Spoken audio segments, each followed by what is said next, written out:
ሰብስክራይብ ሼር እያደረጋችሁ አበረታቱን። ለዚህ ቻናል አዲስ የሆናችሁ ሰብስክራይብ ሼር እያደረጋችሁ አበረታቱን። አውሬ ሐለቱ በሰው ሱራ ነው። ያው ተሰው አገር አውሬ መጥቶ ያው ከየሌላ አገር መጥቶ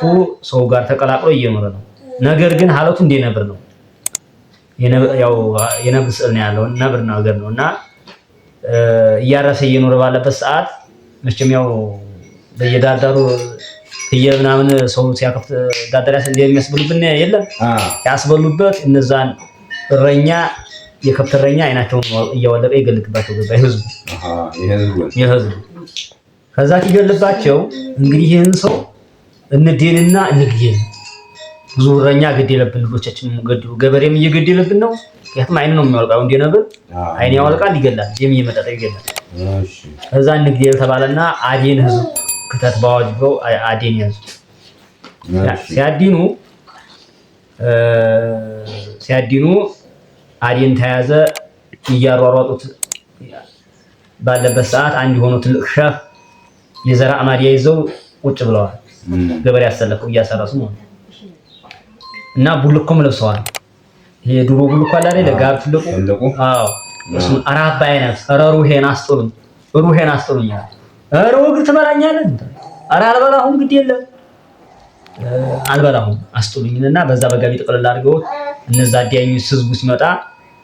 ሸህ በዛ አውሬ አልሄደም ወይ ሲሉ ሰው በጉያው ነው ጠቅልል ያለው ታዲያ ሄደላችሁ በዙ ፈልጉት ድረሱበት ያው ማለት ያረዳ ያንን አውሬ አዲኖ ሊገል የተሰበሰበ አረዳ ተበተነ መጨረሻ ላይ ተበተነ እዛ አማዲያ ገባሱና ተጠቀለለ ቁጭ ላይ ያለፉ ጊዜ ያው አረዳው ሲመሽ እኔም ወደ ምሽስ ሲደርስ በል እንግዲህ አዋየው አንተም ሩሁን ታሪያንኩ ወዲው ረማግባ እኔም ወደ ቤት የለህ ነው ብሎ ጊዜ አይ ተው እንጂ አሁን እዚህ ቆጥረሁኝ ለሁ እንዴት ብዬ ወደ ቤት ሄዳለሁኝ ጦሜን ውዬ እንዴት ወደ ቤት ሄዳለሁኝ ይሄማ ትክክል አይደለም አንተ ነው በልቼ ማድረው ሲሎት አረ ቃላችን እንዴ ነው እንዴ ተባባሉ አይደለም እንዴ የምን ቃል ነው ካሪ ወጣ ተፍረዲ አይደለም ካሪ ከዛ እንግዲያስ እንደዛ ከሆነማ ዝም ብለህ አትበላኝም የዱር አራዊት ልሰብስብና የዱር አውሬ የሚባሉት ንጉሶችን ልሰብስብና እነሱ ከፈረዱ በኋላ በእም ተፈረደ ባንተ ያኔ ነው የምትበላኝም በሚሉ ጊዜ እንግዲያስ ሶስት ዋናውና አባት አራዊቶች ይሰብሰቡ ተባለ አንደኛው አንበሳ ጅብ ወይዘሮ ጦጢት ቀረቡ ይሄ በሚቀርቡ ጊዜ የመጀመሪያው ተጠያቂ አንበሳ ነበርና እንትና ማን ነው ጅብ ነበር የመጀመሪያው ተጠያቂ አያጅቦ ምን ትላለህ እኔ አውሬ ዲገሉ ተቆጥሬው ያድኘው ሩሁን አስጤው ካበቃ አሁን አንቱ ነው በልቼ ማድሮ ብሎ አለኝ ምን ትላለህ በሚሉ ጊዜ አዎ እውነቱን ነው ቆጥረው ሁለሁ ውሪውኝ ነው አሁን የሚሄየው ይበላ በቃ ብሎ ፈረየቦት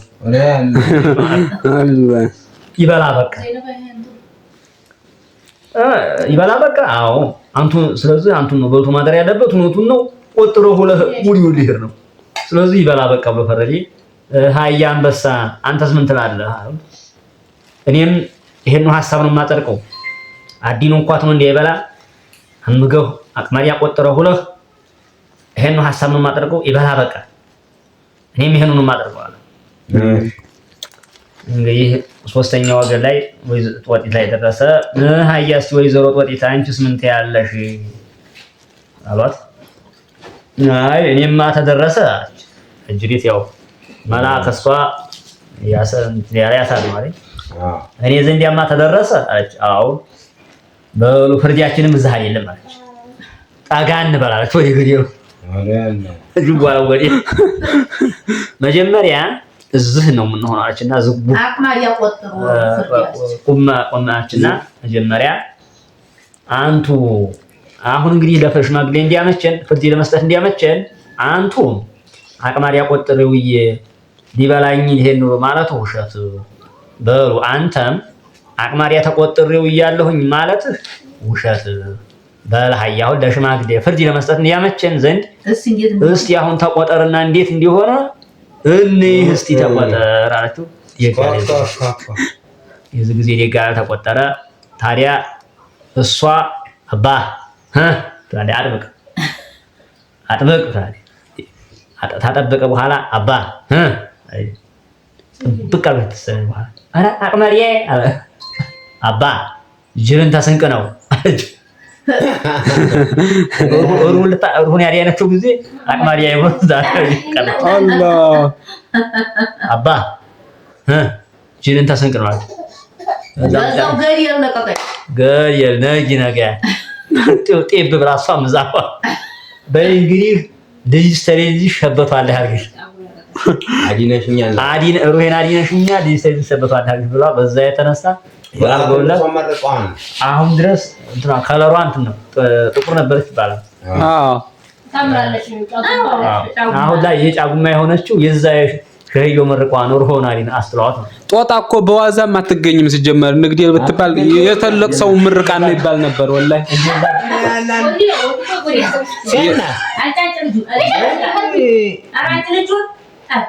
እንደዛ ዱባለች መጨረሻ ላይ ዛፋያ ተጠላለች። አሁን የሚያስረዳው ምርቃን አንደኛ ምርቃን ትልቅ ጠቃሚ መሆኑ ነው። ሁለተኛ ቃል ኪዳንና ለማክበር ምን ያክል አለመካሪያ ሄደት ምን ያክል ኪሳራ ውስጥ እንዳለውና ቃል ኪዳንና ለመጠበቅ ቃልን አለመጠበቅ ምን ያክል ሰውየውን ኪሳራ ውስጥ እንደሚሆን ነው የሚያስተምረው። በነገራችን ላይ አንዲ ተረት ሲወራ የሚወራው ነገር አስተማሪ መሆንና ሳቢ መሆን መቻል አለበት። ያ ተረት አሁን ይሄን ተረት ቁጭ ባሉ የሚያስተምረው ይሄ ፈራጅ በእንስሳና በሰው ሆነ እንጂ ፐርሰናሊ በሰውና በሰዎች መካከል ባል በሚስቱ ሚስት በባሏ እህት በወንድሙ ወንድም በእህቱ እናትና በአባት በዚህ መካከል ትልቅ የሆነ አለመግባባት ይፈጠራል። የዚህ መንስኤው ምንድነው? ቃል ኪዳን አለማክበር ነውና በዚህ አጋጣሚ ቃላችንን እንጠብቅ፣ ቃላችሁን አክብሩ የሚል ተልእኮ ነው ያለኝ። ተረቴን መልሱ፣ አፌን በዲያቦ በሱ የሚለው ጨርሰናል። መርሃባ